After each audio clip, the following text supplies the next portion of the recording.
Hello students, welcome back to my channel Simplified Chemistry. So my dear students, in previous lecture we have discussed about physical and certain chemical properties of phenol. तो दोस्तों, in this particular video we will discuss about the chemical reactions of phenol. Okay तो ये chemical reactions को मैं दो तीन part में divide करना चाहूंगा. तो अभी मैं जो पर्टिकुलरली रिएक्शंस आपको बताने जा रहा हूं वो बेसिक रिएक्शंस है. ठीक है दोस्तों, वो बहुत ही बेसिक रिएक्शन है, तो हम उसे याद रखेंगे. उसका कोई जनरली मैकेनिज्म नहीं है. सेकेंड पार्ट में जो रिएक्शंस आएगी उसकी मैकेनिज्म्स है and they are very very important.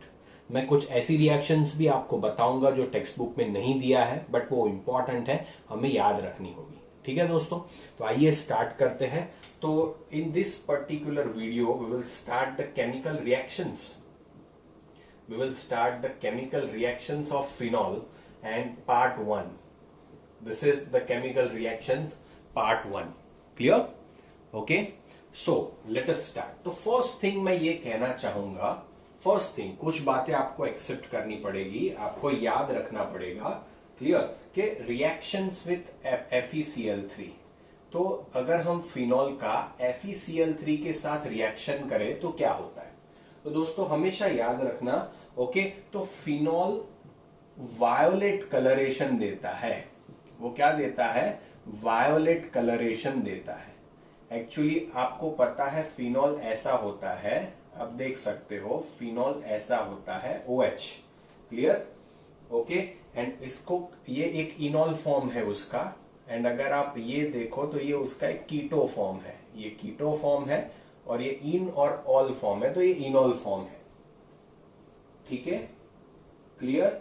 And ये वायोलेट कलर हो जाता है तो ये दिखाता है कि ये कीटो इनॉल फॉर्म में ट्रांसफर होता है. ठीक है? क्लियर? ओके, तो ये एग्जिस्टेंस बताता है कीटोइनॉल फॉर्म का. तो ये आपको याद रखना पड़ेगा दोस्तों कि भाई इसका FeCl3 के साथ रिएक्शन करते हैं तो वायोलेट कलरेशन होता है.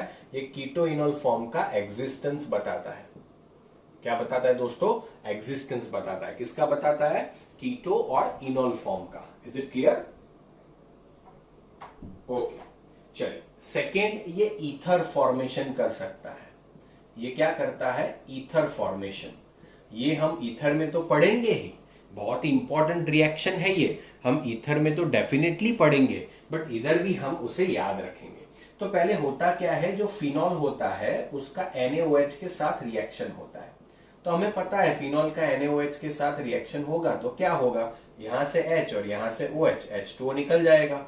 एंड आपको क्या मिलेगा दोस्तों? तो आपको सोडियम फिनॉक्साइड मिलेगा. क्या मिलेगा? Sodium phenoxide. अभी आप ये जो सोडियम फिनॉक्साइड आपके पास है, अगर आप उसका रिएक्शन करा रहे हो दोस्तों CH3Cl के साथ, सिंपल CH3Cl के साथ रिएक्शन करा रहे हो, तो ये Na ये Cl के साथ अटैच होके NaCl बना देगा. एंड आप बना सकते हो इधर O के साथ CH3, तो ये हो गया मिथॉक्सीबेंजीन. ये क्या हो गया? मिथॉक्सीबेंजीन मीन्स ईथर बन गया. ये क्या बन गया? ईथर. तो ईथर आप इसके ऊपर से बना सकते हो. अगर आपने इथाइल क्लोराइड दिया होता तो इधर OCH2CH3 बना. इसे विलियमसन सिंथेसिस कहते हैं. हम पढ़ेंगे आगे डिटेल में, इसको समझेंगे. इसे हम क्या कहते हैं? विलियमसन सिंथेसिस कहते हैं. मैं लिख तो देता हूं बट ईथर में हम ये पढ़ने ही वाले हैं. ठीक है? विलियमसन सिंथेसिस कहते हैं इसे. बहुत ही आसान रिएक्शंस है, बहुत सारी. और ये जो रिएक्शन बता रहा हूं ये सारी बेसिक रिएक्शंस बता रहा हूं. अभी थर्ड, ये एस्टर का भी फॉर्मेशन करता है. तो एस्टर का फॉर्मेशन कैसे करता है? तो भाई फिनॉल होता है, पहले उसका NaOH के साथ रिएक्शन होता है. तो फिनॉल का NaOH के साथ रिएक्शन होगा तो आपको क्या मिलेगा दोस्तों? ONA मिलेगा, सोडियम फिनॉक्साइड, और पानी का मॉलिक्यूल रिलीज हो जाएगा. ठीक है? आपको क्या मिलेगा? सोडियम फिनॉक्साइड मिलेगा. ओके, समझ में आया कि नहीं आपको? Is it clear? अगर आप उसका रिएक्शन कर रहे हो Cl डबल बॉन्ड हो CH3, CH3COCl के साथ इसका रिएक्शन कर रहे हो तो ये Cl ये Na के साथ NaCl फॉर्म कर देगा.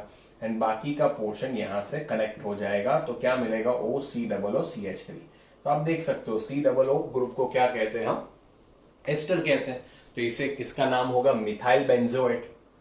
ओके, इसका नाम क्या होगा, मिथाइल बेंजोएट। अगर आपको एस्टर का नॉमेनक्लेचर नहीं आता, मेरा ट्रेंडिंग वीडियो है यूट्यूब पे, आप देख सकते हो, आपको नाम आ जाएगा। ठीक है, ये क्या हो सकता है, मिथाइल बेंजोएट। ठीक है दोस्तों, अभी एस्टरिफिकेशन इसका बहुत ही इंपॉर्टेंट बात है, अभी समझिएगा। अगर हम इसका रिएक्शन फिनॉल के साथ, ये बहुत ही बढ़िया सा रिएक्शन है, बता रहा हूं मैं, ठीक है, बहुत ही बढ़िया सा रिएक्शन बता रहा हूं। अगर हम फिनॉल का रिएक्शन कर रहे हैं एसिटिक एनहाइड्राइड के साथ, तो एसिटिक एनहाइड्राइड क्या होता है, CH3COO, CH3CO।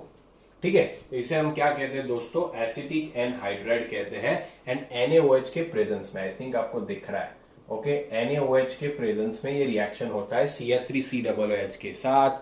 NaOH के प्रेजेंस में रिएक्शन होता है, तो क्या होता है, बहुत ही ध्यान से देख लेना, बहुत ही बहुत ही बहुत ही ध्यान से देखना, मैं जो बता रहा हूं उसे समझिए। क्या होता है, यहां से बॉन्ड का क्लीवेज होता है, देख लेना, ये ट्रिक है, मैकेनिज्म नहीं समझेंगे, यहां से ट्रिक, यहां से क्लीवेज होता है, ये CH3COO के साथ ये H अटैच हो जाता है, CH3COOH बन गया, ये H इधर से निकलता है, इसके साथ अटैच हो जाता है, बाकी का जो पार्ट है COCH3 वो इसके साथ अटैच हो जाएगा। तो बेंजीन तो रिंग बन ही रहा है, इधर OCOCH3 क्या बनेगा, OCOCH3, क्लियर, जिसे फिनाइल एसीटेट कहा जाता है, एस्टर बनता है फिनाइल एसीटेट, इसे भी क्या कहेंगे, फिनाइल एसीटेट, इसका कॉमन नेम है, जनरली मिथाइल बेंजोएट कहते हैं, फिनाइल एसीटेट। समझ में आया कि नहीं, एनहाइड्राइड के साथ क्या हुआ, यहां से बॉन्ड ब्रेक हो गया, ये H यहां अटैच हो गया और ये पूरा पोर्शन इधर आ गया। ठीक है कि नहीं, सिंपल, समझ में आया दोस्तों, यस और नो? ओके, चलिए, तो ये इसका स्क्रीनशॉट ले लीजिए, फिर मैं आपको दूसरी रिएक्शंस दिखाता हूं। Done, okay. तो दोस्तों ये जो रिएक्शन है वो मैं आपको एक बार फिर से शॉर्ट में लिख के भी बताऊंगा, इसका शॉर्ट ट्रिक भी फटाफट से बता दूंगा शॉर्ट में। अभी नेक्स्ट रिएक्शन पे जाते हैं, एंड वो रिएक्शन क्या है कि आपके पास फिनॉल है, आपके पास फिनॉल है, एंड अगर आप उसका रिएक्शन कर रहे हो दूसरे फिनॉल के साथ, चलो C6H5COCl, बेंजीन रिंग के ऊपर COCl के साथ रिएक्शन कर रहे हो आप, ठीक है, NaOH के प्रेजेंस में, किसके प्रेजेंस में, NaOH के प्रेजेंस में। तो क्या होता है, यहां पे बहुत ध्यान से समझना, बहुत बहुत बहुत ध्यान से इसको समझना पड़ेगा आपको।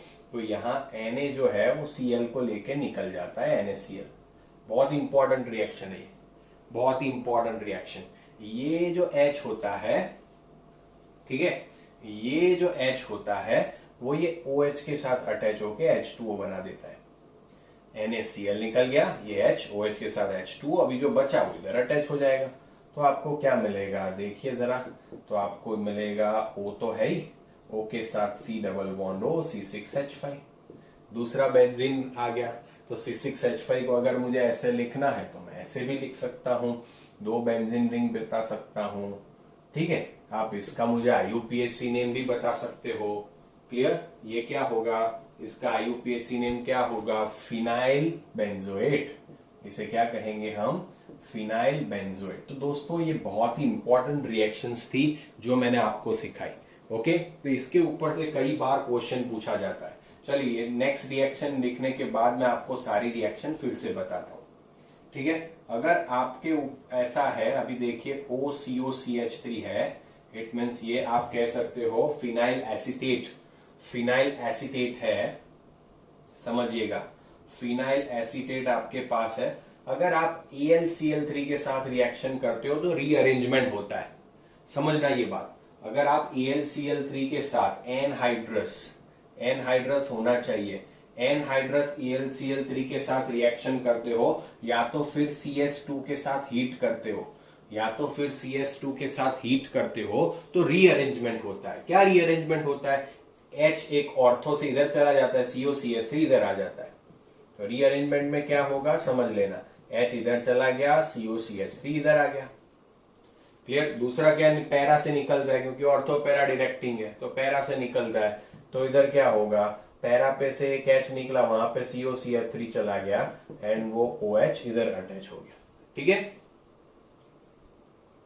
क्लियर। इसे हाइड्रोक्सी एसिटोफिनॉन कहते हैं, ऑर्थो हाइड्रोक्सी एसिटोफिनॉन, इसे पैरा हाइड्रोक्सी एसिटोफिनॉन कहते हैं। ठीक है, ओके। चलिए मैं लिख ही देता हूं तो आपको कंफ्यूजन ना हो।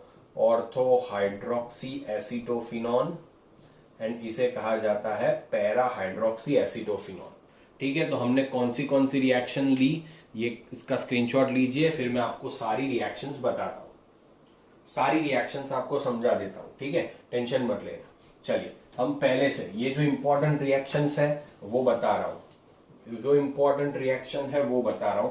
अगर आपको ऐसा दे दिया कि आप फिनॉल का रिएक्शन कर रहे हो CH3COCl के साथ एंड NaOH के प्रेजेंस में, तो आपका प्रोडक्ट क्या होगा। अगर आपको ऐसा पूछा है तो ये Na ये Cl के साथ NaCl बना देगा, ये H ये OH के साथ H2O बना देगा, बाकी का पोर्शन इसके ऊपर अटैच हो जाएगा। आपको क्या मिलेगा, OCOCH3। अगर मैं इसका फर्दर N-हाइड्रोसीएल Cl3 या तो CS2 के साथ इसको हीट करता हूं तो क्या होगा, रीअरेंज, तो क्या होगा, इधर OH, इधर आपको क्या मिलेगा COCH3, ortho hydroxy acetophenone, and आप देख सकते हो इधर आपको क्या मिलने वाला है, OH and COCH3 para hydroxy acetophenone मिलेगा। अगर मैंने आपको ऐसा रिएक्शन दिया, देखना, हाँ देखना, ये बहुत ही इंपॉर्टेंट है। ओके, जैसे फर्स्ट मैंने लिखा NaOH एंड सेकेंड में मैं लिख रहा हूं इधर क्या लिखूं मैं, ओके चलिए, तो CH3COCl लिखा, तो ये सेम ही रिएक्शन हुआ, आप देख सकते हो सेम ही, बट इधर मैं खाली CH3 की जगह पे C6H5 लगा देता हूं। चलिए, तो क्या होगा, तो पहले आपको इसका रिएक्शन NaOH के साथ करना पड़ेगा, तो पहले NaOH के साथ रिएक्शन करोगे तो H2O रिलीज हो जाएगा, ONA बनेगा। अभी सोडियम फिनॉक्साइड है, उसका रिएक्शन आपको किसके साथ करना है, C6H5COCl, तो ये Na ये Cl के साथ अटैच हो जाएगा, ओके, एंड COCH जैसे बेंजीन रिंग पर OCOC6H5 मिलेगा। क्या मिलेगा, OCOC6H5। इसका भी एनहाइड्रस AlCl3 करूं तो इधर भी हो सकता है। ठीक है, ऊपर जैसा रीअरेंजमेंट हो सकता है। अभी तीसरा रिएक्शन जो इंपॉर्टेंट है वो ये है कि अगर आपने फिनॉल लिया है, आप एसिटिक एनहाइड्राइड के साथ रिएक्शन कर रहे हो, CH3COO CH3CO, तो खाली सीधा इधर से बॉन्ड टूटा, ये H इधर, तो इट मीन्स क्या रिलीज होगा, CH3COOH रिलीज होता है एंड आपको क्या मिलता है, O के साथ COCH3। ओके, तो इन शॉर्ट आपको क्या मिलेगा दोस्तों, फिनाइल एसिटेट मिलेगा। ओके, एस्टर मिलता है इधर, फिनाइल एसिटेट। तो ये सारी रिएक्शंस आपको याद रखनी होगी, बहुत ही इजी रिएक्शन है, आप आराम से कर सकते हो। ठीक है, मैंने सब टाइप की रिएक्शन बता दी, इसका स्क्रीनशॉट लीजिए, फिर हम आगे दूसरी रिएक्शंस के लिए जाते हैं। ठीक है, ओके डन। चलिए, तो अभी हम आगे की रिएक्शंस के लिए जाते हैं एंड वो रिएक्शन तो बहुत ही सिंपल है कि अगर आप फिनॉल का रिएक्शन करा रहे हो, आप फिनॉल का रिएक्शन अगर आप करा रहे हो PCl5 के साथ, तो जो अल्कोहल में होता था वही इधर होगा। आप देखिए PCl5 है तो उसके पास 5 Cl है, तो क्या होता है, तो ये P ये O और 3 Cl, तो आप कह सकते हो POCl3 phosphorus oxy trichloride release हो जाता है। ये रिएक्शन ऑलरेडी आगे हमने देखा हुआ है, POCl3। ओके क्लियर, तो ये निकल जाता है। अभी ये जो H है वो Cl के साथ अटैच होके क्या बना देगा, HCl बना देगा एंड प्लस रिमेनिंग पार्ट क्या है, Cl, तो Cl भाई साहब वहां पे अटैच हो जाएंगे। इन शॉर्ट OH का सब्सटीट्यूशन होके आपको क्या मिलेगा, क्लोरोबेंजीन मिलेगा। तो फिनॉल में से क्लोरोबेंजीन बनाना हो तो आप PCl5 के साथ रिएक्शन कर सकते हो। ये सारे कन्वर्जन्स के लिए इंपॉर्टेंट है। ठीक है, तो आप इसके साथ रिएक्शन कर सकते हो, सिंपल बात है। अगर आप जिंक पाउडर के साथ रिएक्शन कर रहे हो, ये भी इंपॉर्टेंट रिएक्शन है, तो इसको भी मैं इंपॉर्टेंट रिएक्शन बताऊंगा। अगर आप जिंक पाउडर के साथ रिएक्शन कर रहे हो एट हाई टेम्परेचर, तो ZnO रिलीज हो जाता है एंड ये हाइड्रोजन वापस अपनी प्लेस पे चला जाता है, तो बेंजीन बनता है दोस्तों। ये भी रिएक्शन पूछते हैं कि भाई फिनॉल में से बेंजीन बनाइए, तो कैसे बनाएंगे, तो जिंक पाउडर के साथ रिएक्शन करवा दो, उसको हीट करो तो क्या मिल जाएगा, बेंजीन मिल जाएगा। ठीक है, ओके, समझ में आ गया। तो ये सारी रिएक्शंस जो बेंजीन की थी, सॉरी फिनॉल की थी, जो हमें याद रखनी है, इसलिए मैंने आपको बताया। ठीक है दोस्तों, तो ये हम यहां तक का ही वीडियो रख रहे हैं, इसे हम कोई केमिकल रिएक्शन पार्ट 1 करके याद रख रहे हैं। अभी जो आएगी रिएक्शंस वो केमिकल रिएक्शंस पार्ट 2 करके आएगी। ठीक है बच्चों, क्लियर। अगर आपको मेरा वीडियो पसंद आया हो तो प्लीज कमेंट करना ना भूले and subscribe my channel and share with the students and do not forget to press the like button. Thank you so much.